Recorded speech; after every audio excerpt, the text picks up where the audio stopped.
I hear you ended up delivering all 3 stones. Thanks to this lump.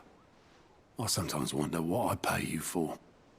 Speaking of which, I still haven't been paid last month's wages. Oh, so you remember what's owed to you then? Get your ass behind that disc of yours and don't get up before those ledgers are square. Right away.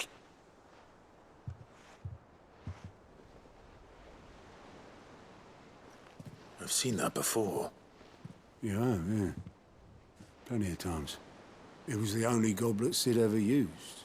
Either out of habit, or because the filthy sod couldn't be bothered to find a clean one. I knew so little about him. Like most people. Martha and the Dame both seem to have fond memories of him. I bet they do. How long did you know Sid before he... Before he died. 20 summers, give or take. Back in the day, I was a purser on a trade ship, which is where I met him. He bought passage to... I forget where. But having nothing better to do on the long nights, we set up drinking island rum till the morning bell dragged me back to my duties. Quit my post not long after that. On account of making a fine maiden's belly fat. But me and Sid stayed close, promising we'd one day sail the seas again. That was before fate stepped in and said she was having none of it. The magic woke inside my son soon after his first name day, and there was no hiding his knack. Couldn't you and your family have... My family were the ones who summoned the constable, wanted the monster taken away.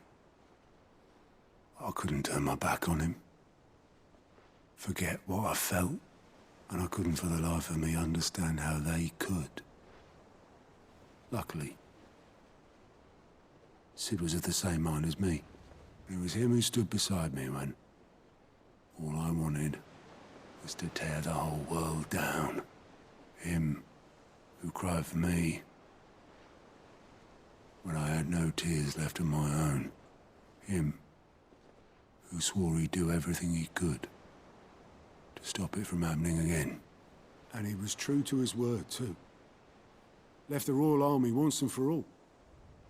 His ranks, his ribbons, gone. Just like that. Threw away everything he had. All to right a wrong that no one else had the courage to face. I knew then I'd follow that man to the ends of the earth.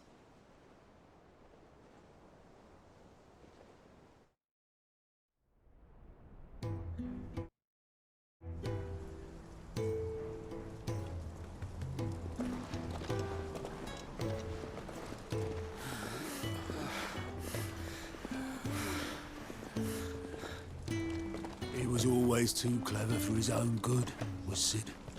Saw the world for what it really was, while the rest of us were content to go along with the lie we were shown. And it can't have been easy, bearing that burden alone.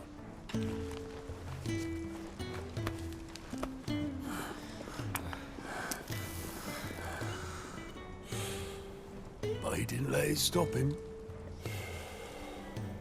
He never lost faith in what he believed was right. And that gave us faith in him. Faith he'd steer us true. So I swore to myself that I'd always be right behind him, ready to catch the stubborn sod, if ever he should fall.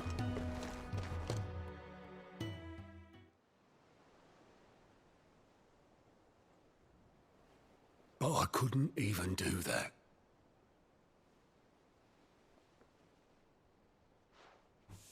Ignore me. Just the ramblings of a tired old man. Leave that lot. I'll tidy it up in a bit.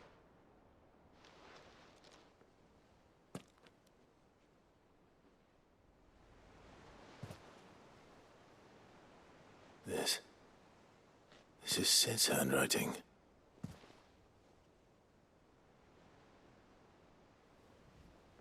Dear Otto. I may be drunk, but I wanted you to know this place would be fucked without you. Love you, you grumpy old sod.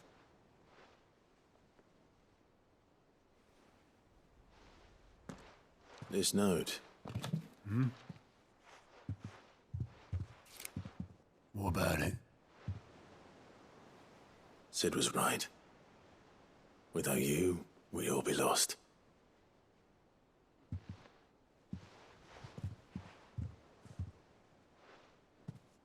He should have bloody well said so then. Just once. Before he went. But then, why would he? Him, or anyone? I'd only have told him to piss off.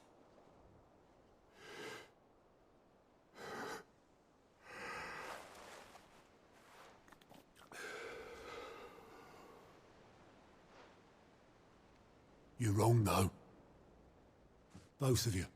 It was never just me keeping the hideaway afloat. It was all of us. I just shoved people in the right direction, and I barely seem to be able to do that anymore.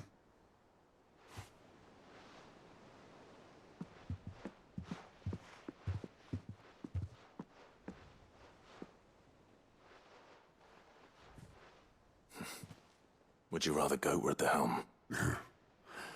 Well, maybe I've got a few more years left in me. I'm going to hold you to that, Otto. Before you go, Sid would have wanted you to have this. But that's...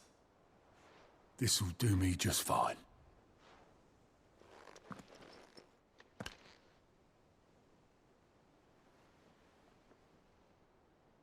Thanks for the ray of sunshine.